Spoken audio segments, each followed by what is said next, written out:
Ahead of the budget session, the NDA has decided to launch an all-out attack against the government on the issue of black money. All NDA leaders will come together, declare that they have no black money stashed away in foreign bank accounts. They're challenging the government to do the same. We've got Jaswant Singh, who was the finance minister during the NDA regime. And the Congress is alleging that this crusade against black money is well and good, but when you were finance minister and your government was in power, why did the BJP not do anything to bring the black money back? I do think we must understand, grasp the origins of black money. That doesn't mean that the rupee note is colored black. It's that it's somehow evaded tax income. I do assert that in the period in which the NDA was in office, both my distinguished predecessor, Yashwantji, and then when I was asked to do this job, we did take measures, particularly of taxation, which eased the burden on a citizen, and the citizen thereafter found that the incentive for coloring a note black, as you call it, wasn't really there. The money that was stashed away in foreign bank accounts, no attempts were made to aggressively bring that money back, which the Congress claims it is doing now. No, aggressively bring back. You can't go and attack a foreign country or a foreign bank and say, give me the money. These are, of course, and I think Mr. Pranab Mukherjee is right when he says these are governed by certain laws and restrictions. But that notwithstanding, what troubles us in India, not just the NDA, is the prevarication by the present government when it comes to actual action.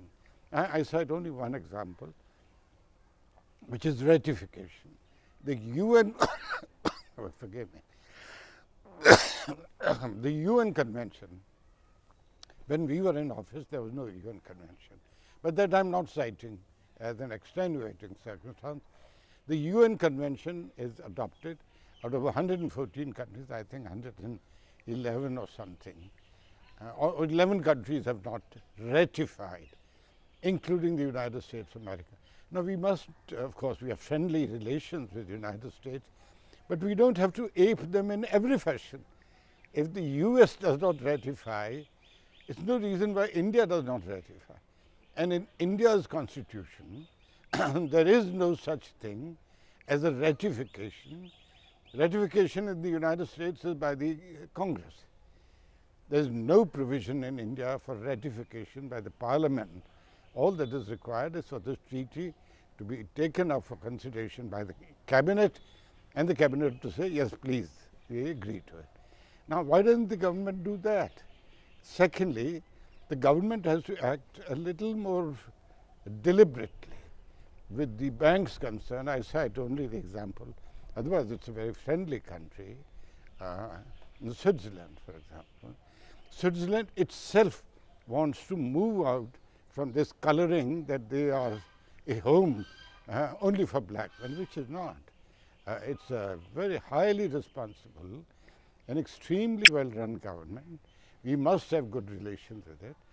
Why is it that the Swiss banks have started saying, we are ready to cooperate, but the government is not cooperating? And these are some of the questions, I'm not giving an exhaustive list, which trouble everybody.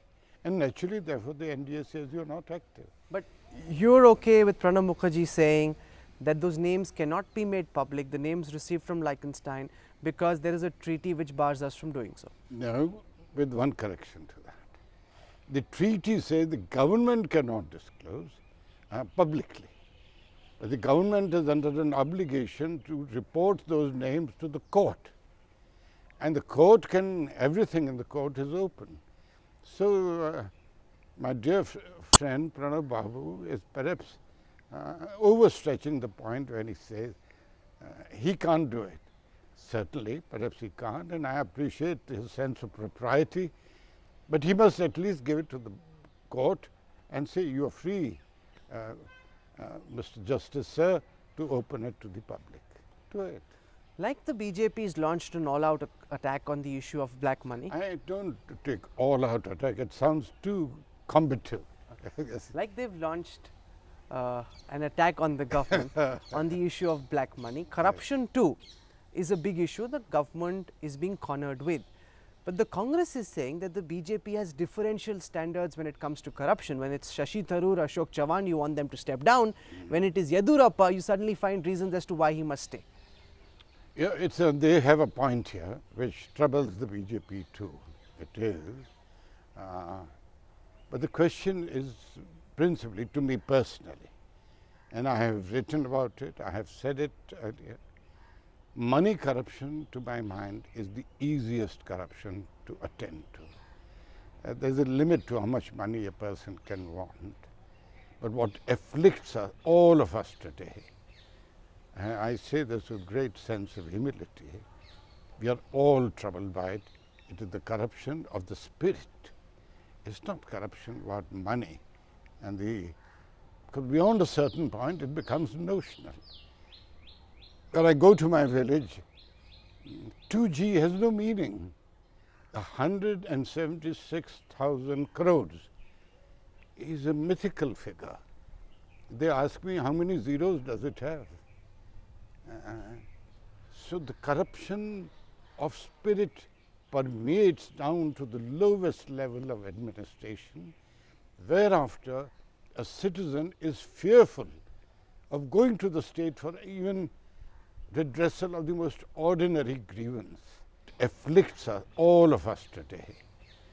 I say this with great sense of humility. We are all troubled by it. It is the corruption of the spirit. It's not corruption about money. And because beyond a certain point, it becomes notional. When I go to my village, 2G has no meaning. 176,000 crores is a mythical figure. They ask me how many zeros does it have. So the corruption of spirit permeates down to the lowest level of administration, whereafter a citizen is fearful of going to the state for even redressal of the most ordinary grievance. I am fearful of going to the state and saying, I have no water in my house. The state will say, come on, give me money. But when a chief minister uses or misuses laws to benefit his own relatives, his own family, and the party leadership comes out and backs that chief minister, when the documents out, do you think that is correct at a time when there is another campaign against corruption which the party is running? I think the president of the BJP has said it is morally not correct. He has said so, if I read it correctly. I haven't discussed it with him, but you can't. Governance is not about benefiting your relatives. Should I start citing other instances of which other party? There is a very fine saying, couplet by Kabir. Unfortunately, because the channel is in English, I can't say it. But please go on. बुरा जो देखने मैं गया तो बुरा न मिला कोई, जो मैंने भीतर झांका तो मुझसे बुरा न कोई. I think the starting point is not to go around looking for those that are evil. I really now start. When I was a younger MP, this is my 8th term. When I was younger, I used to fight this much harder. Now I'm more realistic. But just using that same doha of Kabir, yes, shouldn't that apply to the BJP of also? course. It applies to everybody. Do you think then Yedurappa should step down? I don't go personal. I will not. It would be because I'm not now. I'm not asking for anybody to step down or step up. They have to examine their own conduct themselves. But you're uncomfortable with a chief minister. Why do you interrogate me, my dear, on this? Benefit. Okay. Okay. Let's come to the other issue, which is hogging a lot of headlines. The issue of this so-called saffron terror. Do you think it's a reality that now needs to be confronted? Terror is terror. Please don't give it denominational colors, because that, in a sense, is prejudging. It's also pejorative, and it gives it. The issue gets diverted from the centrality of the challenge, which is terror. Terror has no faith. The only faith terror has is to terrorize. Therefore, when we start saying green terror, saffron terror, blue terror, white terror, that is an absurdity, because through insidious political nomenclatures, we are taking away from the centrality of the challenge. But the fact, sir, also is that there Where have is been the some terrorist- right-wing extremist groups. Let's not call them saffron terror groups. Let's call them right-wing extremist groups who I have. call them right wing.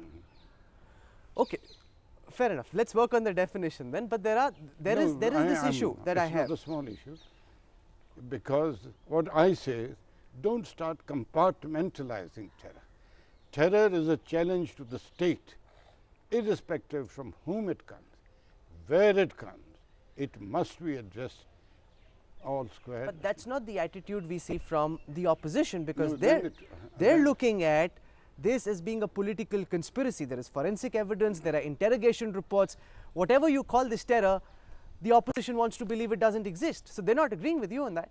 They might not, but I am free to hold my views, am I not? Absolutely. So I do believe that if you are to confront terror, you cannot make it denominational. The country has to face this challenge all square, as the only definition it has is terror is a challenge to the state. Sorry. And this, according to you, applies as much to the BJP as it does to the Congress. Of course, if I am today a terrorist, I should be questioned. And therefore, this attempt which is being made by both parties, not just one, by both parties, to politicize the issue of terror is not okay. It's a political challenge. It's a challenge is to the state, but the challenge is not partisan. It's not as if it is sectionalizing. I think the ruling establishment has to ask itself, are we doing justice to the challenge that the country faces by calling it this, that or the other? And is the opposition doing justice by denying the existence of such terror? I don't think it is denied. I think the objection is to its classification by this kind of suggestive, pejorative coloring. Thank you very much, sir, for this interview. It's been a fascinating interaction. Thank you very much. Sir. Thank you very much.